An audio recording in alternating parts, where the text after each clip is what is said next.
Hello everyone, and finally welcome back to my channel. I know I took a little break, but I'm going to explain to you why in a second, and then I promise we're going to jump in right into the topic as we always do. I took in so many new clients and I really wanted to make sure that I have the time and energy to really focus on them, and I also had a lot of other projects going on. I am invited to a podcast here in LA, which I'm super excited about. It's a healing podcast. I'm also working on another book, mainly about extreme hunger and everything that comes with it, so stay tuned for that. But of course, I missed my YouTube community, and so today we're gonna start with a new video, and that is, how long does recovery take? For those of you who are new on my channel, my name is Marlene. I talk about eating disorder recovery, everything connected with healing the relationship with your body, with food, with movement, so that you can thrive and finally break free. How long does recovery take? Well, as you know, there is no right answer, and I wish I could give you a number, which a lot of you people are probably looking for, but we're gonna break it down and we're gonna talk about what full recovery actually means, what the different components to it are, and how you can determine how long it's gonna take. So when we talk about full recovery from an eating disorder, I want all of you to know that this is really possible. I, in fact, live it myself. I had an eating disorder for 10 years. I had very destructive thoughts. There was a very long time where I didn't even know if I want to recover, where I didn't think it was possible for me anymore.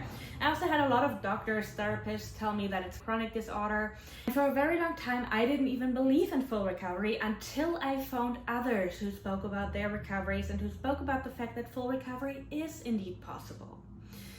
Eating disorder recovery has a lot to do with food, but it also hasn't to do with food. And what I mean by that is, of course, eating disorders manifest with food, with movements such as over-exercising, oftentimes with bad body image as well. But there's also so much more going on. If we're talking about underlying beliefs, if we're talking about reframing, and also our neurons, our brain, because everything that we teach ourselves, our brain learns from. The more we repeat certain thoughts or behaviors, the more our brain will learn from that and create new rewiring. So when we talk about wiring of our neurons, it's actually just what our brain learns from us. This is why it can be so hard to, challenge our eating disorder habits or even the thoughts we think about. But again, it is very possible, and after a couple of years, you're gonna look back and you can't even understand why you thought a certain way or why you had your behaviors a certain way, because you have a completely rewired brain. Let's break it down. I did work with clients before who, got tremendously better within a few months. And I've been working with clients before that took way longer, that started recovery before working with me, or that I have been working with way longer. And just to make sure that you get it right, there is no right or wrong way. None of this has to do with you doing something wrong or with you being a hopeless case. I know that oftentimes when people had a bunch of recovery attempts before and they feel like, oh, but I've not gotten better, maybe recovery is just not for me, maybe I will never learn how to love myself or how to accept myself. Because for those of you who are working with me, you know that I aim more for neutrality than for love. I mean, love is great if you can really love yourself and love your body. That is absolutely amazing. There is nothing wrong with it. But oftentimes we want to neutralize it first, and we want to come to the point of acceptance. So what are the factors that determine how long your recovery takes, or how long it takes until you are fully recovered? Well, we often talk about the brain and the body. And here's the thing, for many, many years, I actually thought that our bodies would recover way faster because, for instance, in my case, I gained weight so much and so fast, and then my brain was just not recovered at all. I felt like I was living with a sick brain in a body that was way bigger. I had a lot of extreme hunger that I followed. I definitely had overshoot weight, and it felt like, wow, my body recovered so much faster and my brain is still sick. Now, years after, I understand that in fact also my body wasn't recovered yet. My body was still seeking for security. My body was doing what it was supposed to do, which was sending me those extreme hunger cues, which are actually not as extreme. When I refer to it as extreme hunger, what I mean is healing hunger. I just call it that way because a lot of people know the term extreme hunger better. But my body was just doing what it was supposed to do. In fact, it took my body over 3 years to fully recover in terms of hormones, in terms of my thyroid, my bone densities, and a bunch of other things that played a role. And to be completely honest with you guys, there are a few things that my body might never recover from. I'm very, very lucky that I don't have any bigger effects, but still living with the aftermath of an eating disorder or with a few remaining things, but being recovered is so much better than staying in your eating disorder. Because oftentimes what happens when people hear that, they are like, oh, why would I even attempt recovery if I'm not sure that my body will fully recover? Well, first of all, you don't know that. I was told that my bone density would never recover because I was over the age of 25, and it fully recovered. So you don't know it until you try. And second of all, as I just said, living a recovered life and being free from the eating disorder is worth so much more. And even if you have to deal with certain things for the rest of your life, it will still be such a better life than being stuck with your eating disorder. The other thing that we're talking about is the brain, the mental part. And this is where it can get very tricky. Oftentimes my clients get super insecure about, oh my God, I had this thought again, and this means that I'm teaching my brain the wrong things. I understand where it's coming from. We often point out, hey, like we want to make sure that you're thinking new thoughts, that you're teaching your brain new things. But that doesn't mean that if the old thoughts still sneak in, that you cannot recover. It's more a matter of repeating the new thoughts and also like getting there. Because as you know, I'm not a fan of fake it till you make it. I won't just have you have a new belief and say, okay, just like believe that for now, because that's not how it works. We like to break it down. We like to look at the underlying beliefs. We like to look at, okay, what is this belief actually trying to save me from? And then over time, we're getting there, and then we're repeating the belief, but we're also going underneath over and over and over again.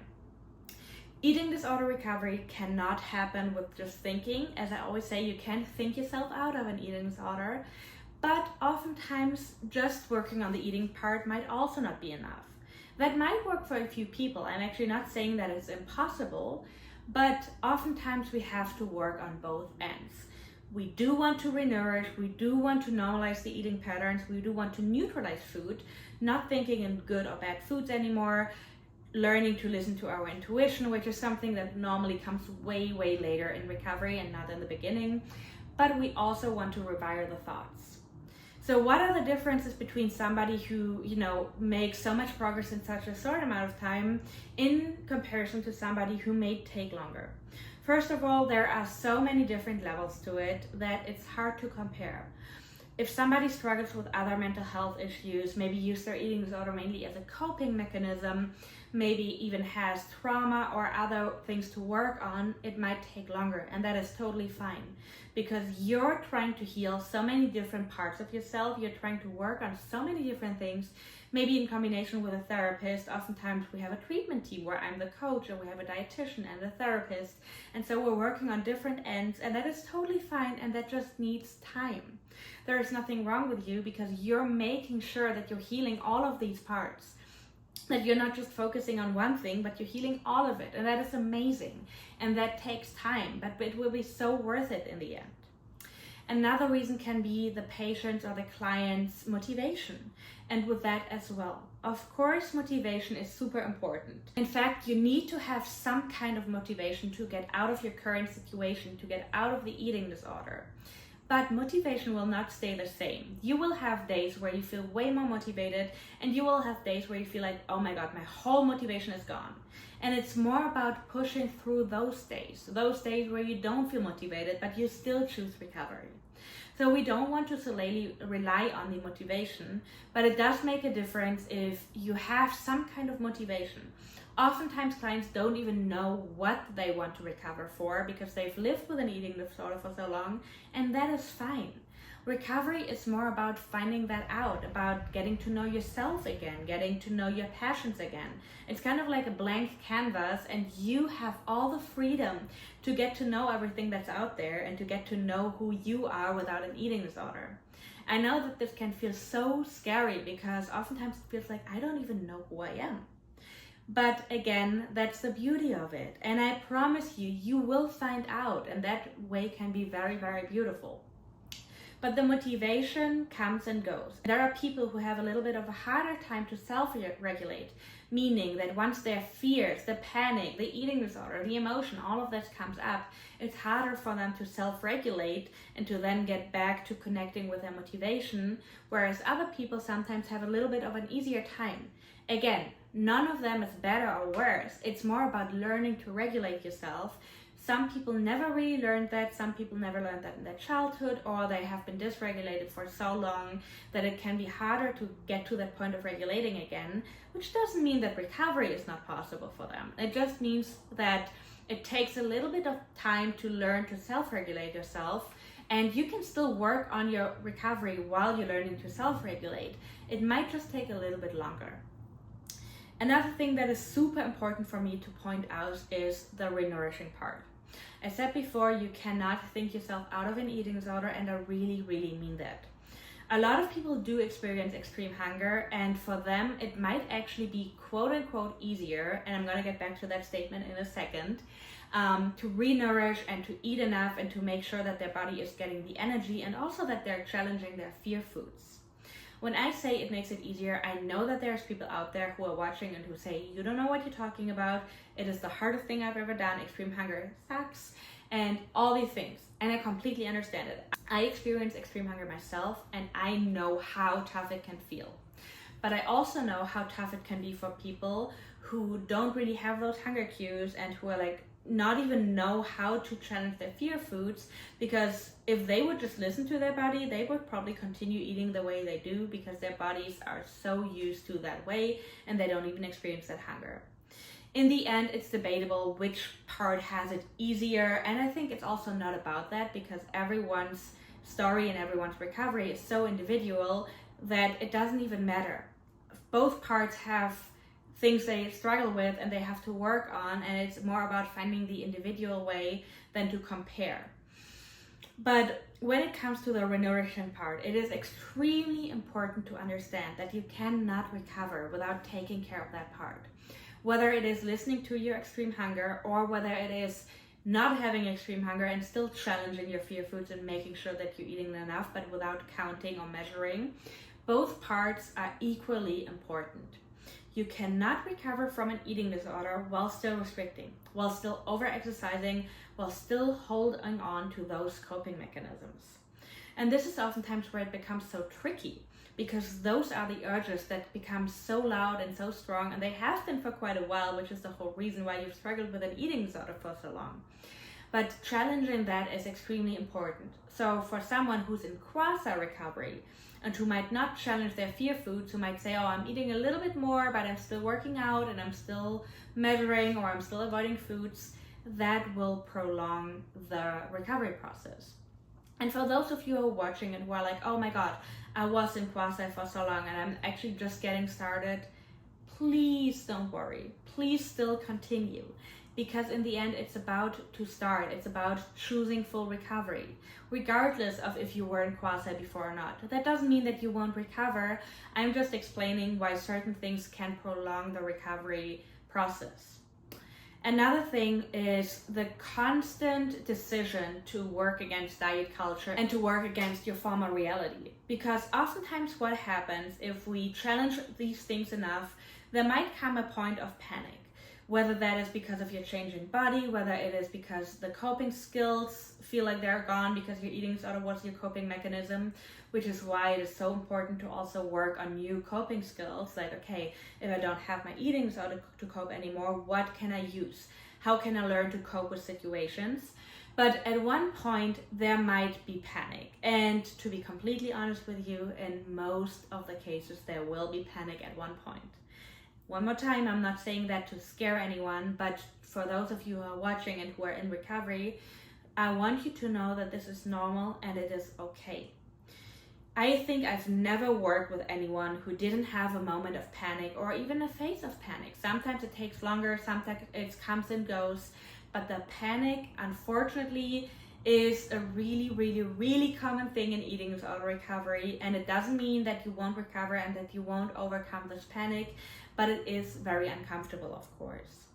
When it comes to that panic, it is so important to learn skills and to learn how to work through it instead of getting back. Even if you might start and you have those phases in the beginning where you kind of go back and forth, that doesn't mean that you won't learn to go against the panic. But again, it is very crucial to learn to go against the panic and to learn how to, stamp the panic, how to self-regulate, or how to still keep going when the panic comes up. Eating disorders are very, very tricky and they work on many different levels. I just touched on it a little bit in the beginning of this video, but oftentimes they come with other mental illnesses. They are a response to trauma. They come with different things. Some people also have issues because either their eating disorder made them sick to a point where they now have to watch what they eat, or where they can't do certain things that would actually help them to recover. Or sometimes somebody has an eating disorder and at the same time has some kind of like allergies or some kind of intolerances. Those things can make it a little bit more tricky for that person, because of course the goal is to not overthink food anymore, and then you have to overthink food. But at the same time, even for those people, it is not impossible to recover. Every reason that comes up for you to not recover, whether it is, oh, I can't cope without my eating disorder, whether it is, I will never accept myself, I never ever accepted myself in my life, so how would I be able to accept myself without an eating disorder, whether it is, I had my eating disorder for decades and no, I don't know how to live without it anymore. Every thought that comes up is a thought from the eating disorder. I can promise you that there is no good reason to stick with your eating disorder, because once you get to the other side, you will see that all those reasons were never real. I told myself those reasons for way too long, and the only regret that I have about recovery is that I not started earlier. I can promise you that it's absolutely worth it, and however long it takes, full recovery is possible and it is worth it. I know that the progress of recovery can be so tiring and so exhausting if you've been in it for months or even years and you feel like, oh my God, when will it end? It will. Unfortunately, nobody can give you an exact timeline, but it will end if you just keep pushing through. And if you need the help, please ask for help. There is nothing wrong with reaching out to a clinical team, to a therapist, to a coach, whoever you think will help you best on your way. You don't have to go through this alone. It's more than fine to ask for help, and I promise you, you will be so surprised by what you can do, by what you can achieve. I hope this video helped you guys. At the end of this video, I just want to mention, a few of you know that I have a waiting list at the moment going on. My schedule will clear up a little bit, so very soon I will take a new client. So if you're interested to get on that waiting list, reach out to me. All of the information are at the end of this video and of course in the box underneath this video. And otherwise guys, I'm always very happy for video suggestions. Ask your questions below, let me know which topics you want to see more videos about, and I will see you in the next one.